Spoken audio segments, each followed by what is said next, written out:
ये भगवान को अगर पुकारो, उनको 1 सेकंड भी बहुत समय होता है, 1 सेकंड का करोड़ों हिस्सा इतने भी भगवान एक्शन ले सकते हैं, उनके लिए कुछ नहीं। लेकिन पुकार पक्का होना चाहिए अंदर से, यही है प्रार्थना। प्रार्थना ही सर्वश्रेष्ठ शक्ति, सर्वश्रेष्ठ भक्ति। हम जो भक्ति करते हैं, नाम जप करते हैं, ये भी एक काइंड ऑफ प्रेयर, प्रार्थना ही है।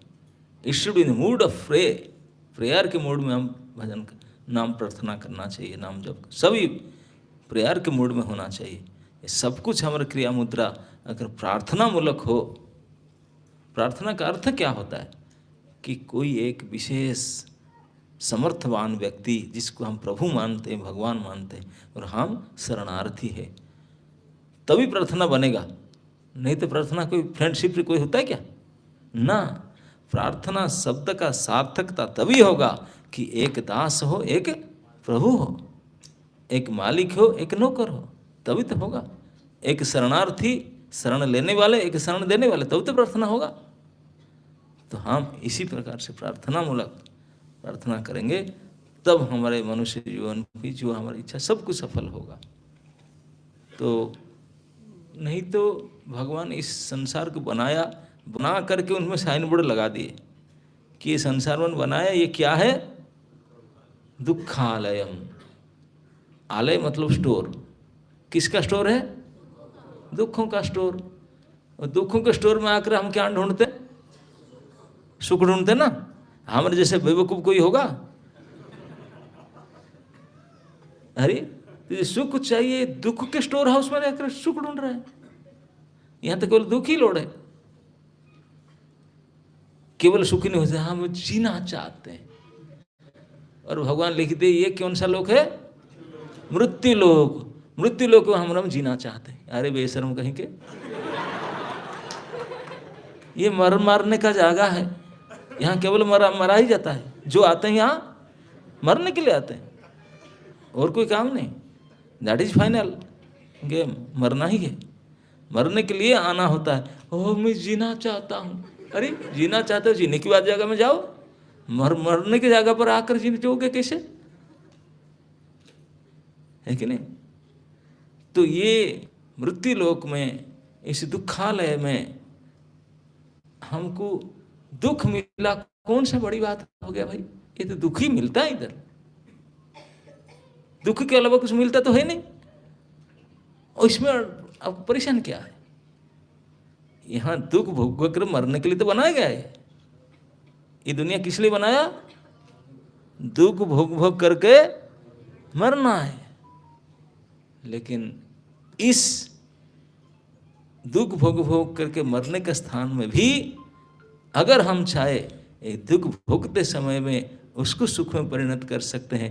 मरने के बदले भगवत धाम में जा सकते हैं, अगर हम प्रार्थना के रूप से उसको सामना करेंगे। दुख भोगते हुए प्रार्थना को ऐड करेंगे, केवल प्रार्थना को उसमें ऐड कर देंगे दोनों में। इसीलिए तो महारानी कुंती कही, विपदम संतुता तत्र, मुझे और विपद और कष्ट दीजिए प्रभु। क्यों? जितने मुझे कष्ट देते हैं, मैं आप इतने प्रार्थना करती हूँ, इतने स्मरण करती हूँ। और आपके स्मरण, आपके दर्शन, अपुनर्भव दर्शनम, फिर मेरा जन्म मृत्यु नहीं होगा, फिर पुनर्भव नहीं होगा। ये आपकी यादाश्त तभी आता है जब मेरे ऊपर विपत्ति आता है। आप में से जितने बैठे सब तो स्कूल कॉलेज में पढ़े होंगे थोड़ा बहुत। जिस समय एग्जाम आता है वो मंदिर ज़्यादा जाते हैं कि नहीं? मत्था टेकने के लिए। एग्जाम खत्म है, जाने दे भाड़, अब क्या है? दुख में सुमिरन सब करे, सुख में करे ना कोई। सुख में सुमिरन जब करे, काय को है? तो सुमिरन है क्या? प्रार्थना ही है, यही प्रार्थना है। और वो प्रार्थना अच्छी तरह से बनता है कब? दुख के समय में। हे प्रभु, हे प्रभु, ये पुकार कब निकलता है? जब परिस्थिति ऐसा हो जाता है, विवश हो करके हमारा वो कोई उपाय नहीं, निरुपाय, हताश, निराश्रय हो गए, तब निकलेगा कि नहीं पुकार? हे प्रभु बचाओ, अब तो कोई गति नहीं दिखता, कुछ नहीं सोचता, अभी केवल आप ही सहारा प्रभु बस। जब सर्व समर्थ हो तभी ऐसा करो। इसी बोलते सुख में सुमिरन जब करे दुख काहे को है, दुख होगा ही नहीं। और सब छोड़ करके हताश मरने के लायक में तब जाकर प्रार्थना करेंगे, तब भी कामयाब होता है। लेकिन अगर हम हर समय प्रार्थनामय जीवन यापन करेंगे तो ऐसी स्थिति आएगा ही नहीं। यही दुख हमको डराएगा नहीं। इस दुख को सामना करने के लिए हमारे पास इतनी शक्ति आ जाएगा, दुख शर्माएगा, अरे उनके पास क्या जाऊँ, वो तो मुझे खातिर ही नहीं करता है। वो तो बोलता है तू क्या दुख, और भी दुख ला, आई एम रेडी। दुख शर्म करके भाग जाएगा, दुख शर्म करके भाग जाएगा। हमारे पास इतनी शक्ति आ जाएगा। ये भगवत भरोसा से आता है। भगवान के ऊपर पूर्ण भरोसा करो कि प्रभु मेरे साथ हैं, दुनिया मेरे साथ क्या करेगा, क्या कर सकता है, कुछ नहीं। अगर इस प्रकार भरोसा हम दृढ़ करें तो ही भगवत भरोसा को दृढ़ करने के लिए ही भक्ति के उपाय है। उनके ऊपर दृढ़ विश्वास हो जाता है तो फिर निर्भय हो जाते हैं, कुछ भय नहीं रहता। जब मैं प्रभु का हो चुकी हूँ, प्रभु का हो चुका हूँ, प्रभु मैं उनका हो चुका हूँ, उनके लिए हो चुका हूँ, फिर क्या कौन करेगा, कोई कुछ कर नहीं सकते। बस इस भयपूर्ण, इस दुखपूर्ण संसार में, इस मरने के स्थान में केवल इतना ही कर लेना हमारा जीवन सफल है। इतना सीख लेना चाहिए कि पूर्ण विश्वास का प्रार्थना कर सके। तो प्रार्थना करने के लिए जैसे सबसे उत्तम परिस्थिति है विपत्ति। विपत्ति आने से बढ़िया प्रार्थना होता है। संपत्ति में इतना बढ़िया प्रार्थना होता नहीं है। हम लोग सब जप करते हैं डेली डेली, हमारे लीडर लोग सब बैठा करके जप कराते हैं 1 घंटा, हाँ, फोन लगा करके इसे बैठ करके जप करते हैं। लेकिन आप एक्सपीरियंस करना है, कभी महाविपत्ति समय पड़ गए, आपका नींद हराम हो जाता है, भूख भी नहीं लगता, तभी जो जप देखना क्या क्वालिटी के चैंटिंग होगा। क्यों? कि विपत्ति। तो इसीलिए उन विपत्ति नहीं है, महासंपत्ति जो प्रभु को देने में समर्थ होता है। विपत्ति कैसे है?